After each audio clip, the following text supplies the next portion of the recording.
Save this video for when you encounter something in your material reality that is extremely disturbing to you. Okay, I just practiced this right now. So today we are seeing ICE agents deployed all across these airports. I also, more disturbing than that, came across this hateful account online that actually believes MAGA is too liberal, that their political affiliation is to hang everybody, that they desire a Christian crusade, and we all must be eliminated, and that, white pride, white supremacy is the way. This person has 22,000 followers and many people in the comments agreeing. And I thought this was fascinating. So let us actually, because a lot of times people, spirituality and that cosmic stuff, it's always up here. Let's talk how we can make it work for us. Now listen, so as within, so without. Let's start with that one, okay? So when you are able to look deeper inward, you will see something get projected outside. That's typically what it is. And then that lag, because we can't just have thoughts and something appear out of thin air. It moves through experiential time. We have an experiential frame rate. Right? We experience reality one unit of time at a time with our five senses combined with the interiority of consciousness, which leads to like that experience. Okay. So as we look deeper within, we will start seeing over time that reality showing up in our 3D material reality. And so this is what happens when you go deeper inwards, right? In your mind. So we talk about reality being inside out, but this is not this is the part they miss, okay? So what about the things you see outside that you didn't think of, that you didn't call upon? So what then? The question itself is problematic. Saying reality is inside out indicates that it's inside first and outside second, right? But actually, they're all mirror states that exist simultaneously. It's about which aspect awareness captures first.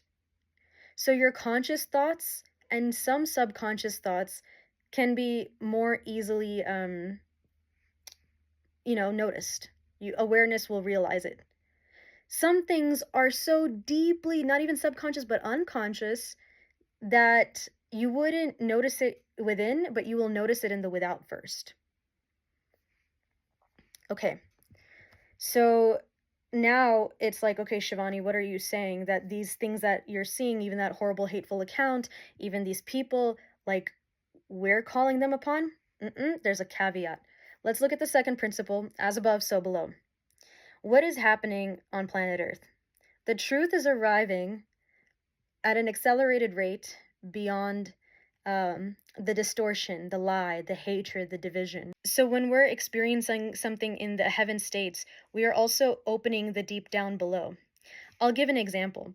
There is a painting that I had gotten started on, the very first one with the Gothic cathedral and everything. And I actually wrote a blog post about this where I could feel that a demonic entity was trying to come and get me. And so I called up one of my close friends and he was super awesome. He told me like, "Hey, this just sounds like self-doubt." And it hurt my ego. I was like, "I don't doubt myself though. So why?" But in his opinion, he was like, "Shiv, you've worked on yourself so much and so well that this is like something that's like intangible." So that made me think, etheric doubt. So one of the divine's first gifts to me was painting, and it got abandoned. So when I reopen it again, what do? Like, what is your first gift? It's at a time t equals something really early on when you're a child, right? That's when you're most connected to divine consciousness, like the heaven states, right? That's all of that. So when you are going back to the original stuff for you, the unique gift, the unique connection, that love, you also open the possibility, like a sine wave too, like the amplitude, like that same one that's like up there is also down here. You have your baseline. So when you are entering the God frequencies, it's understandable that like the devil frequencies also exist.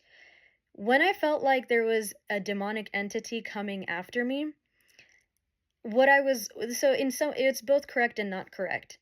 It was my consent. What I was truly perceiving was what would happen if etheric doubt was left unchecked at the most unconscious level.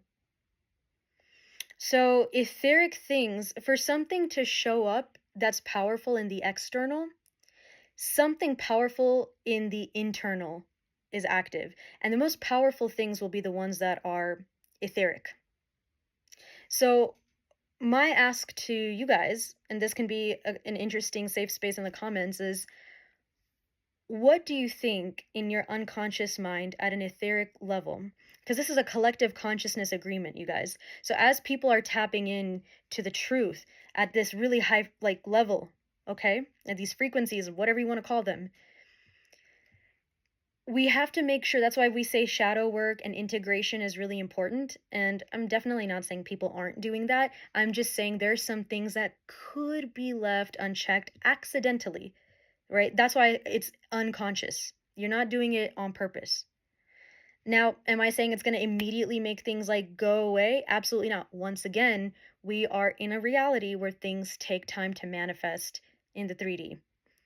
So as someone told me, like, it's not about reclaiming power because you never lose your power. That's the thing. That's the good news. You never lose your power, but things can make you forget your power. I am just here to help with the remembering. And if it helps and it's supportive, maybe we can think about, like, what truth are we tapping into that's really divine, and what is the equivalent of that, like, in the demonic realm. If I go back to my art example and I say, like, oh, there was some, demonic entity. As soon as I released this painting, I felt it, and it's chasing me. I can feel it. And when I looked back, I remember the first time somebody who was winning awards and everything saw that I was better than her at just one thing, and that was the only thing at the time. And then I got better at other things, of course. I wasn't just, okay, that's not the point. Point is, she was like, I'm going to make sure that you don't get good at this, and I'm going to be the best one, and I'm not going to let you like do well. That was a real target on my back. That happened in my childhood. And I'm sure there's more etheric like layers I could have gotten into, cuz that's like a real event from my childhood, right? That's all I'm saying. Tell me, what truths have you been able to tap into? Can you think of some examples? And can you also think of some examples that are a negative force to prevent you from staying within that, right? Because everyone's got their unique ones and they don't realize it, but when those things get unchecked, it manifests in real life. So if I'm getting freaked out by this lady talking about crusades and hanging everybody, then I have to understand, why am I able to see that in the outward? So what's going on in the inward? What is that unconscious level? So now I went from out to in, and now I turn that in to the bottom to understand the top and bottom relationship. Does that make sense? Now I understand what my top is. My top is what's happening right now. I'm building something in the background that's extremely powerful for unity consciousness. So what am I seeing? The absolute opposite of that show up. I hope this helps you.